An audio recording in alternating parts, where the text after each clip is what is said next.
What's up everyone, I am back. I have returned to YouTube after a bit of a break this month. Oh, it's not even January anymore. Sorry, my sense of time is definitely skewed. I basically spent the whole of January studying a medical problem and figuring out what it was, finding a way to kind of treat it, I suppose. Today, because it's been a bit stressful, I thought we'd maybe get back into things with a little bit of a hunting for inspiration session, but this time, obviously, in Spider-Man, Marvel Spider-Man 2, which is an absolutely wonderful game series. I will say that I am on the subreddit for the game, and I do see a lot of complaints about it. It's only just turned up on PC as of, well, I think a couple of days ago from recording this. But already there is a lot that I like about it, despite a whole bunch of technical problems. So whereas before in these videos, I would like take screenshots and put them into a PureRef file, which I would share with my patrons, I still want to share references with my patrons from this, but this time I can't do the tabbing out and tabbing back in because every time I tab out of this game, it seems to freeze permanently. Now, one of the things I noticed, because I've only played it for a few hours so far, is compared to the first game, the level designers in this have spent a lot of time on the variety of the city look. What I mean is, in the first Spider-Man game that came out of this new series, New York looked quite generic. This is something I actually want to talk about when looking at Google Maps sometime, because studying cities is really interesting. In this game, there's a lot more variety. It's far more creative. So I want to have a little run around. I like playing as Miles Morales out of the two, just because I think he's a more interesting character, and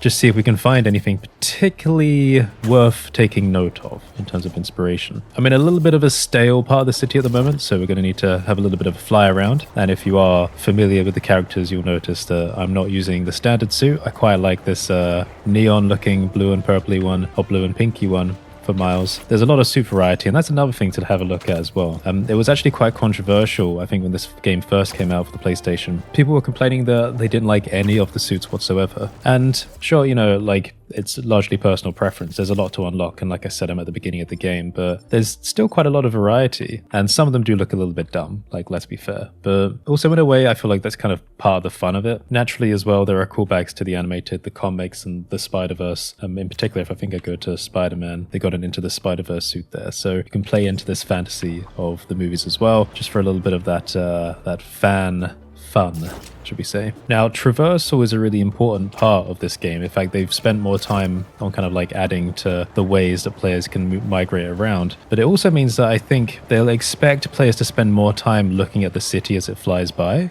One thing I think I've recognized as well is that there seems to be more kind of detail put along the rooftops, like more vegetation, and in particular in this part of the city, it's covered in sand for a reason that's part of the story, right? So I won't spoil it too much. But you'll notice that in an area like this, the picture is kind of a frame in and of itself of artwork. Even the birds flying by then was quite photogenic. And rather than everything being completely like the same scale of detail, it feels like just looking at this space, we're getting a nice distribution. Coming up to it, we get more detail, either 3D or potentially parallax-like. I think that's actually 3D in there.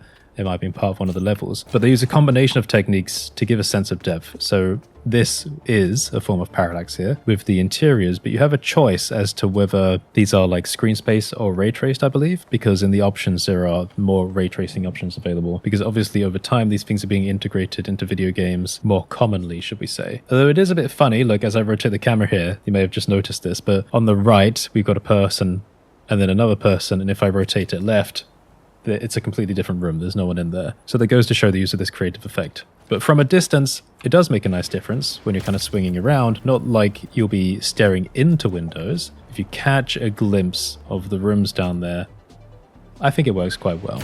And you don't need it to be super detailed if you're just kind of flying by at a high pace. Let's face it, players are going to be focusing on the character animations more than anything else. But at this time of day, this part of the city is a little bit stale, so let's find something a bit more interesting. Now, I have been to New York in real life, but I don't know much about it. Let's head over to Williamsburg and see what we can find. Here we've got an industrial center as part of the port, and then some more modern buildings.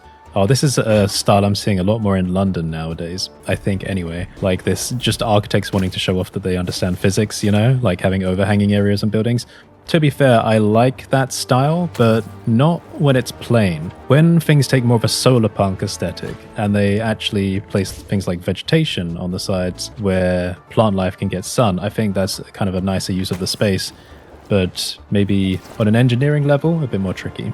So notice that we're getting all these different building shapes here on this side of the river, fun to fly through, and just more interesting in terms of patterns on the side of the buildings. So these are far more modern styles for like generic flats. I think I've seen some of these around Southeast London as well, in areas that are becoming slightly more gentrified. London distinctly has this flavor about it, where architectural styles clash but complement each other everywhere, and that's what makes it interesting, even down to things like this with multivariance and the kind of color there on surfaces. So it's interesting to find kind of stylistic parallels like this, and it's nice to see that the level designers have actually designed it in a way that makes me feel that, because London and New York are actually kind of sister cities. There may be some debate about that, but they both share a ranking on, I think, like a financial influence index, where only London and New York are like the top contenders. Okay, but that's still kind of boring building stuff. Let's find something a bit more spicy. If there's anyone in the comments that has played this game, then let me know if there's anywhere in particular that you think I should check out. So let's have a little fly through here like Superman. Oh, some artwork on buildings. Yes, let's take a look. So I've seen a few of these as well.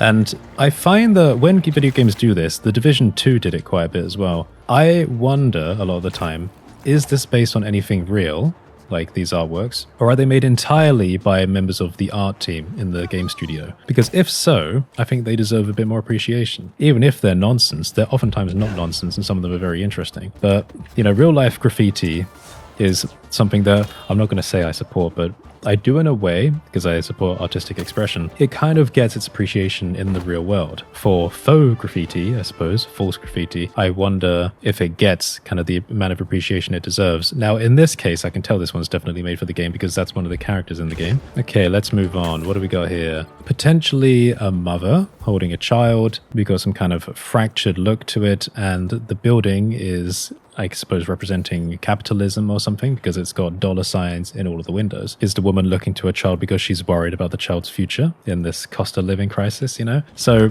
it's always interesting taking a look at these things that would quite easily pass you by just when you're zipping around and having fun with the new movement mechanics. God, it kind of feels like Birmingham up in here now.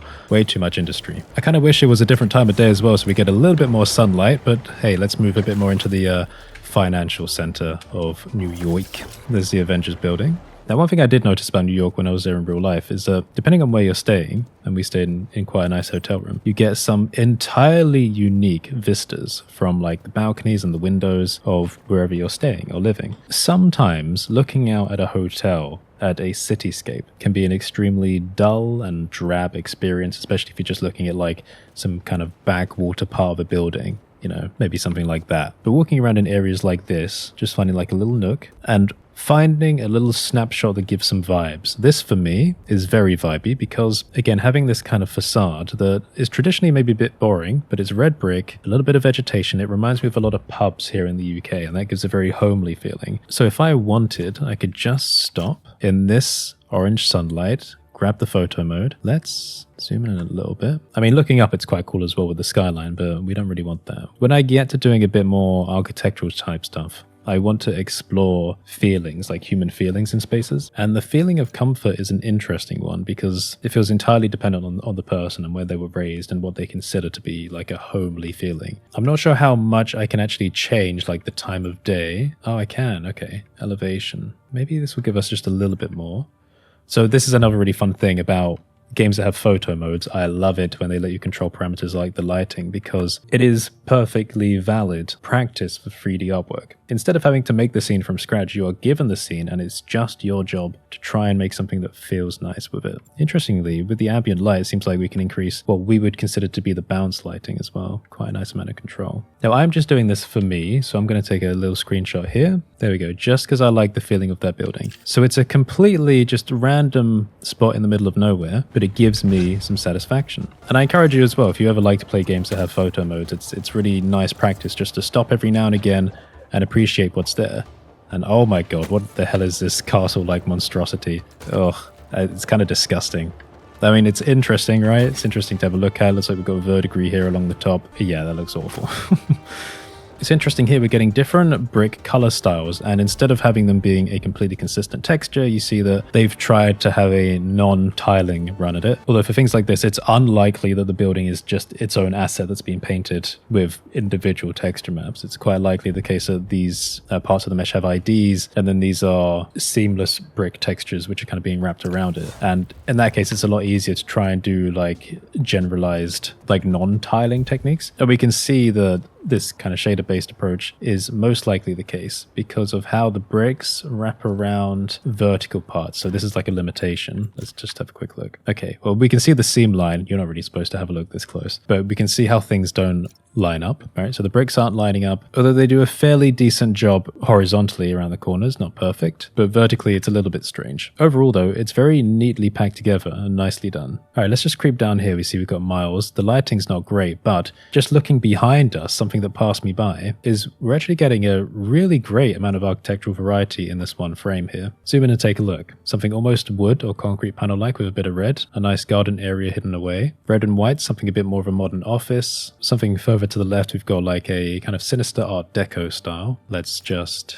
play with the lighting a little bit. Natural light. Let's increase the elevation a bit. There we go. If I rotate the sun, things like this, if you're taking like a render and imagery of a building, you don't necessarily want the lighting to be flat on because it's hard to gauge a sense of depth. If I rotate it around a bit, something like that's a bit more interesting, but you can choose like the face of the building you want to highlight. Whenever I do lighting tutorials, I always tell people that when you change the lighting, have another look elsewhere in your scene. Here we go.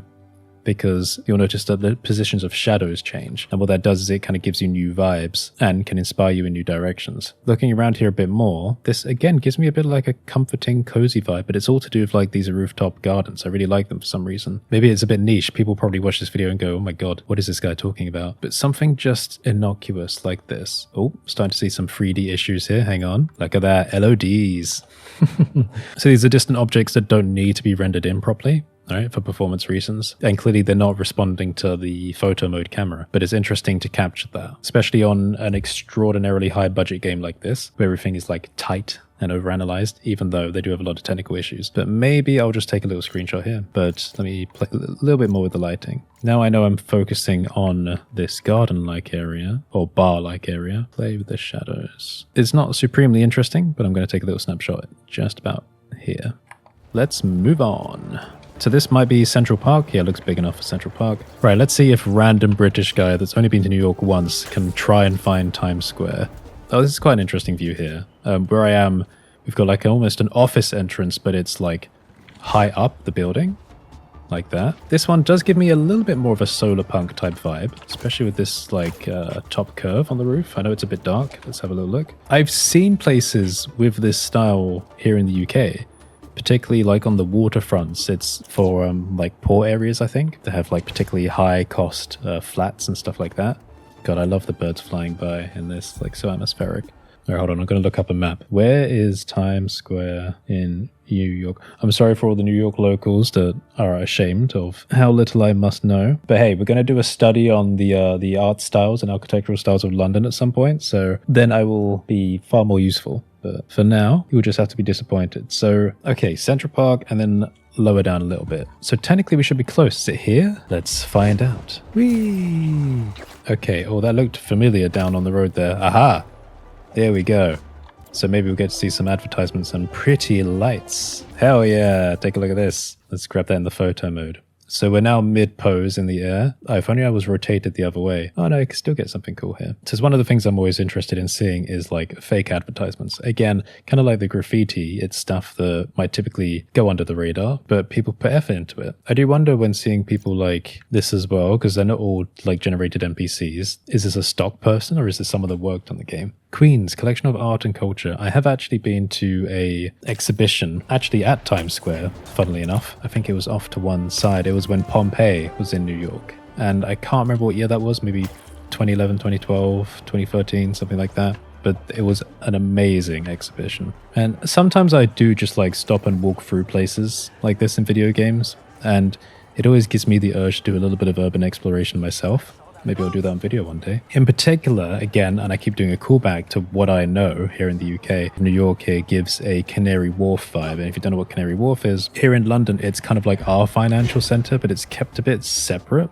from the rest of London. But at night, like I've watched high quality videos of people just doing nothing but walking through it at night, and like the lighting is just immaculate vibes, especially if like it's rained in the city and, you know, it makes everything a little bit reflective. Absolutely beautiful. Oh, actually, that's interesting. Interesting for like a lighting reference, perhaps. Something I could try and mimic in Blender, maybe. All right, what else we got here? So for pedestrian areas, an interesting use of color for the paving to make things a bit more fun. Does anything like this actually exist in Times Square, or is this the level designers having a little bit of fun with the space? I know that that stand is there because I've seen that as well. You know, I had the classic thing while walking around Times Square of someone trying to sell me their mixtape. Feels like a rite of passage, you know, for New York. But before we close this up, let's see. Interesting tower here with wings on the side of it, but that also seems like a distinctly Art Deco type shape. But of course, New York is one of those cities that kind of pioneered the Art Deco surge, should we say? I mean, especially with the Empire State Building. Okay, another style I like, and this is really, again, completely random, but I actually kind of love when buildings do like this grid fin type thing. I don't know why, it always feels so sci-fi to me, and it's kind of like, it's like anti-brutalist brutalism, if that makes sense. Like, it's not a solid mass. And it works really well when it's in combination with other shapes, right? So not so much if it's just the entire thing like that, but if you have parts of a building which are a little bit grid thin, that's the wrong term for it, by the way, but then it looks nice. But it's the kind of thing where moderation, everything in moderation is fine. And I think finally we'll stop off here. Helping Hands Resource Delivery. A lovely painted mural on top of the brick style. And again, are these bespoke? Celebrating African culture, but it's interesting. I think I would say this is African-American culture synergized, because we've got like the, sadly I don't know the appropriate terms for it, but the jewelry around the neck and clothing styles, but that makeup feels a bit more modern, and the hairstyles as well. So again, it's just interesting to me, like what do these mean? Why are they in here? What was trying to be represented? Which is kind of become a little bit of maybe a controversial side of the games. You know, one thing that really disappoints me is that one of the first things a certain type of people do when these games come out is they make mods to remove anything that's distinctly like inclusive in any way whatsoever, which I find a little bit disappointing. You know, if you don't like something like that, then you absolutely have the option just to turn your camera the other way. You know, I think it also demonstrates a weak mind if you're so offended by something like that in a space that you feel like you have to actively suppress it. I remember this area from the first game as well, and